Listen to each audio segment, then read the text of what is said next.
কারণ জুলাই সনদ যদি বাস্তবায়িত হয়, যদি গণভোটের এই রায় বাস্তবায়িত হয়, তাহলে এই যে ভোগবাদী মানসিকতার রাজনীতি, দখলদারিত্বের যে রাজনীতি, সেই রাজনৈতিক সংস্কৃতি আর রাখা যায় না। জনগণের যে সম্পদ, জনগণের কাছে থাকা যায়। এই ভয়ে আমরা মনে করছি যে এই ভয়ে আসলে বর্তমান সরকার যেভাবেই হোক তারা ক্ষমতা এসেছে, তারা এই ভয়ে আসলে এই জুলাই সনদ এবং গণভোটকে তারা অগ্রাহ্য করার চেষ্টা করছে।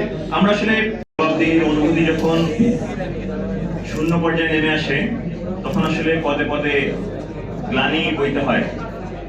শাসকরা যখন নিজের চেহারা নিজের আয়নায় দেখে না, তখন একটা সময় সে আয়নার কাঁচগুলো টুকরো টুকরো হয়ে তাদের দিকে ফিরে আসে। আমরা সেই পরিণতিরই ভয় পাচ্ছি, এমন একটা পর্যায়ে এসে আমরা দাঁড়িয়েছি। বর্তমানে যে গণভোট নিয়ে যেই বিতর্কটি উঠছে, এই গণভোট একটি জনরায়। এই জনরায় একটা রাষ্ট্রের সাংবিধানিক ভিত্তি হলো গণতান্ত্রিক মত, জনগণের যে সার্টিফিকেশন, সে সার্টিফিকেশন। এই জায়গায় আমরা দেখছি তত্ত্বাবধায়ক ব্যবস্থা, এই তত্ত্বাবধায়ক ব্যবস্থা নিজেই কিন্তু একটি সাংঘর্ষিক পর্যায়ে ছিল এবং সর্বশেষ যে সংশোধনীতে আমরা দেখেছি যে তত্ত্বাবধায়ক ব্যবস্থাকে তারা এমন ভাবে রেখে দিয়েছে বিএনপি, যেন পুনরায় সেটা সংস্কার করে তাদের ক্ষমতাকে পাকাপোক্ত করা যায়, নিজেদের ক্ষমতাকে স্থায়ী করা যায়। এই সংবিধান সংশোধন বনাম বেসিক স্ট্রাকচারের যে দ্বন্দ্ব বিএনপি জিয়ে রেখেছে, এটি আসলে তাদেরকে বিএনপি যে নিজের স্বৈরাচারের দিকে তারা ধাবিত হচ্ছে, স্বৈরাচার হওয়ার দিকে ধাবিত হচ্ছে, সেটিকে আসলে ইঙ্গিত করে। আমরা তাদের যে প্রতারণার কথা সবসময় দেখেছি, যে তারা তাদের নিজেদের দলটাই ৭৭ সালে যে জন্ম হয়েছে গণভোটের মধ্য দিয়ে, ৯১-তে তারা যে গণভোটের পক্ষে ছিল, সেই তারা ৯৬ জনগণের সাথে প্রতারণা করেছে এবং সর্বশেষ যেই অবস্থান, সেই অবস্থানের মাধ্যমে তাদের সেই প্রতারণার জায়গাটা তুলে ধরছে। এটি আসলে আমাদের জন্য অত্যন্ত দুঃখজনক। আমরা দেখছি তাদের পক্ষে যে রায় যায় সবসময়, সেই পক্ষের রায়ে তারা সবসময় সাথে থাকে এবং যখনই সেটা বিরোধী হয় তখন সেটার বিপক্ষে চলে যায়।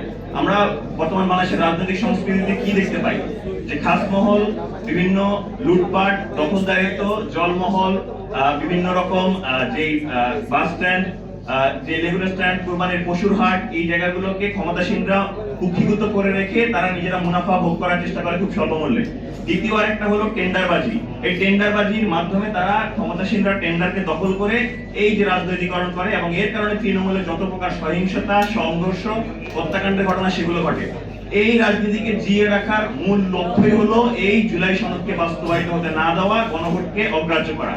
কারণ জুলাই সনদ যদি বাস্তবায়িত হয়, যদি গণভোটের এই রায় বাস্তবায়িত হয়, তাহলে এই যে ভোগবাদী মানসিকতার রাজনীতি, দখলদারিত্বের যে রাজনীতি, সেই রাজনৈতিক সংস্কৃতি আর রাখা যায় না। জনগণের যে সম্পদ, জনগণের কাছে থাকা যায়। এই ভয়ে আমরা মনে করছি যে এই ভয়ে আসলে বর্তমান সরকার যেভাবেই হোক তারা ক্ষমতা এসেছে, তারা এই ভয়ে আসলে এই জুলাই সনদ এবং গণভোটকে তারা অগ্রাহ্য করার চেষ্টা করছে। আমরা আসলে ভয় পাচ্ছি এই জায়গায় যে যেভাবে দলীয়করণ শুরু হয়েছে বিশ্ববিদ্যালয়গুলোতে, আমরা ভয় পাচ্ছি বিশ্ববিদ্যালয়গুলোতে যেভাবে দলীয়করণ শুরু হয়েছে, বিনা নোটিশে ভিসি নিয়োগ করা থেকে সিটি কর্পোরেশনগুলোতে প্রশাসক নিয়োগ, সারা দেশের জেলা প্রশাসকগুলো নিয়োগ করার জায়গা থেকে যেভাবে দলীয়করণ শুরু হয়েছে, বিশ্ববিদ্যালয়গুলোতে হুমকির মধ্যে রয়েছে। বিশ্ববিদ্যালয়গুলোতে যখন এই দলীয়করণের মাধ্যমে লেজুর ভিত্তিকে আরো বেশি প্রশ্রয় দেওয়া হবে, এটি আস্তে আস্তে সেই গণরুম গেস্টরুম কালচারের দিকে আবার চলে আসবে। এই আশঙ্কা আমরা করছি এবং ছাত্র রাজনীতির যে অস্থিরতা, সেই অস্থিরতার জায়গাটাকে বিএনপি আসলে উস্কে দিচ্ছে আমরা মনে করছি। আমরা সামগ্রিকভাবে মনে করছি জুলাই আন্দোলনে যে একটা বড় স্টেক হোল্ডার শিক্ষার্থীরা ছিলেন, এই শিক্ষার্থীদের যে চাহিদা পিএসসি এবং অন্যান্য জায়গাগুলোতে তারা হুমকির মুখে চলছে। and we are thinking BNP is digging their own grave. BNP is digging their own grave and the grave of their grassroots leaders. আমরা বিএনপির এই স্বৈরাচার হওয়ার পথে আমরা আশঙ্কা বোধ করছি। আমরা বিএনপির জন্য দোয়া করছি যেন তারা এই সুপথে ফিরে আসে, দেশের মানুষের জনরায়কে তারা উপেক্ষা না করে সেটির পক্ষে অবস্থান করে এবং বাংলাদেশকে সামনে এগিয়ে নিয়ে যাওয়ার জন্য কাজ করে। যদি সেই রায়ের তারা মত না দেয়, আমরা প্রস্তুত রয়েছি, আমরা বাংলাদেশের মানুষের স্বার্থ অধিকারে আবারও রাজপথে নেমে আসবো ইনশাআল্লাহ। সবাইকে অসংখ্য ধন্যবাদ।